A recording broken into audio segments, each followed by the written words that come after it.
Hello everyone, welcome to our channel. This is Srishti Agarwal. तो I hope आप अपनी exams की तैयारी और वर्कबुक्स के सॉल्यूशन देख रहे होंगे, कर रहे होंगे, समझ रहे होंगे, ताकि आपकी आने वाली एग्जाम्स बहुत अच्छे से हो।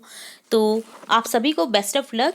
और यहाँ पर हम स्टार्ट करेंगे कार्यपत्र 52 और 53 का सॉल्यूशन। इससे पहले हमने सब्जेक्ट इंग्लिश के सभी वर्कशीट्स के सॉल्यूशन देख लिए हैं, एंडलाइन असेसमेंट तक कंप्लीट कर चुके हैं हम सब्जेक्ट इंग्लिश की वर्कबुक। तो एक बार जरूर से नोट डाउन करिएगा, हमने जो समझाए हैं क्वेश्चन आंसर्स जरूर से देखिएगा। चैनल की प्लेलिस्ट से आपको चेकआउट करना है और आप कमेंट बॉक्स में भी कमेंट करके पूछ सकते हैं, मैं आपको लिंक प्रोवाइड वहां पर भी करा सकती हूँ।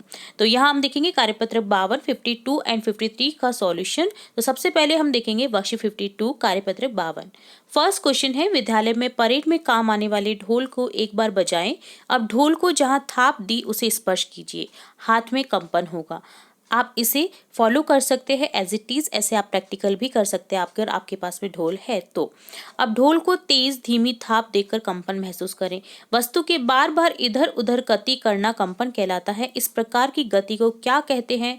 दोलन गति। सेकंड है, ढोल में अधिक कंपन तेज थाप से उत्पन्न होते हैं।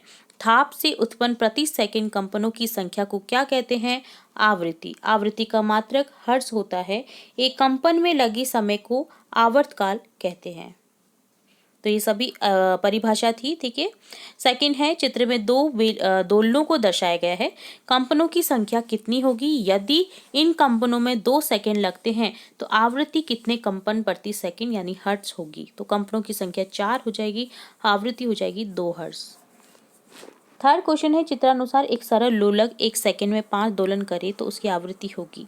तो देखिए, सरल दोलक अगर 1 सेकंड में 5 दोलन करता है यानी लेफ्ट टू राइट यानी तो कितना होगा आवृत्ति? 5 हर्ट्ज। चित्र में एक कण के दोलन को दर्शाया गया है। कण अपनी साम्यावस्था से कितना अधिक विस्थापित हुआ? 2, ठीक है। तो ये डन होता है फोर्थ क्वेश्चन। अब देखेंगे फिफ्थ क्वेश्चन, रिक्त स्थानों की पूर्ति उचित शब्दों द्वारा करें। दोलन गति में किसी कण की साम्यावस्था से अधिक विस्थापन को क्या कहते हैं? आयाम कहते हैं। सरल लोलों के एक दोलन में यदि 10 सेकेंड लगते हैं तो उसका आवर्तकाल कितना हो जाएगा? 10 सेकेंड। सिक्स क्वेश्चन है, यदि एक दोलन में 1 सेकेंड लगता है तो चित्र देखकर निम्न का मान बताएं। आयाम 1 सेंटीमीटर, कंपनों की संख्या 4। देखिए, कंपन तो 4 बार हो रहे हैं। देखिए, तरंगे आपको 4 बार दिखाई दे रही है मुड़ी हुई। आवर्तकाल हो जाएगा 1/2 सेकेंड और आवृत्ति हो जाएगी 2 हर्ट्ज। आवृत्ति को परिभाषित कीजिए। 1 सेकेंड में किसी वस्तु द्वारा की गई कंपनों की संख्या को आवृत्ति कहते हैं। आवर्तकाल को परिभाषित कीजिए। एक कंपन में लगे समय को आवर्तकाल या कंपन काल कहते हैं।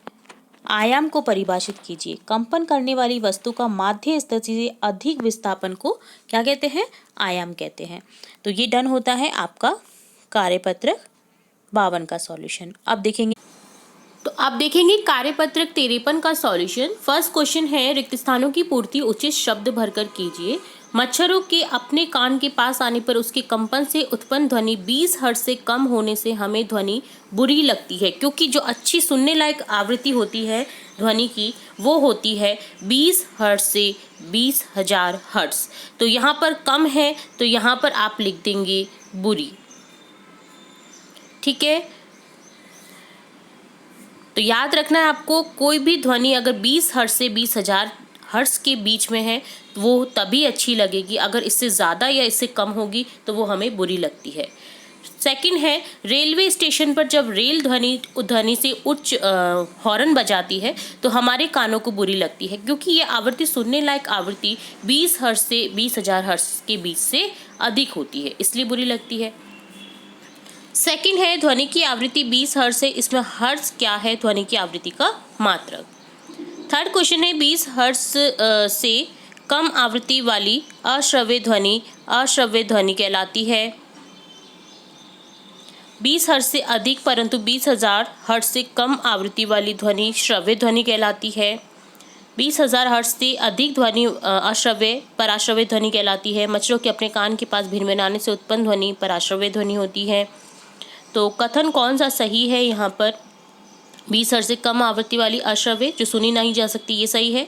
20 हर्ट्ज से अधिक परंतु 20,000 हर्ट्ज से कम श्रव्य ध्वनि, ये भी सही है। 20,000 हर्ट्ज से अधिक जो आवृत्ति वाली अश्रव्य ध्वनि वो है पराश्रव्य ध्वनि, तो ये भी गलत है, ठीक है, वो सही है, ठीक है। तो और ABC यहाँ पर करेक्ट हो जाएगा, ठीक है। और मच्छरों के अपने कान के पास जो भिनभिनाने की ध्वनि होती है ना, वो 20 हर्ट्ज से कम होती है, तो यहाँ पर पराश्रव्य ध्वनि कहला रही है, जबकि ये पराश्रव्य ध्वनि नहीं होती है, अश्रव्य ध्वनि होती है, ठीक है। तो ABC ऑप्शन यहाँ पर करेक्ट है। तो इस तरह से डन होता है आपका कार्यपत्रक 53 का सॉल्यूशन। तो यहाँ हमने देखा कार्यपत्रक 53 और 52 का सॉल्यूशन। उम्मीद है आपको सभी क्वेश्चन अच्छे से समझ आए होंगे। आगे के कार्यपत्रक हम जल्द ही देखेंगे और कंप्लीट करने वाले हैं हम विषय विज्ञान की वर्कबुक के सॉल्यूशन। तो जुड़े रहें हमारे चैनल के साथ। वीडियो को पूरा देखने के लिए धन्यवाद।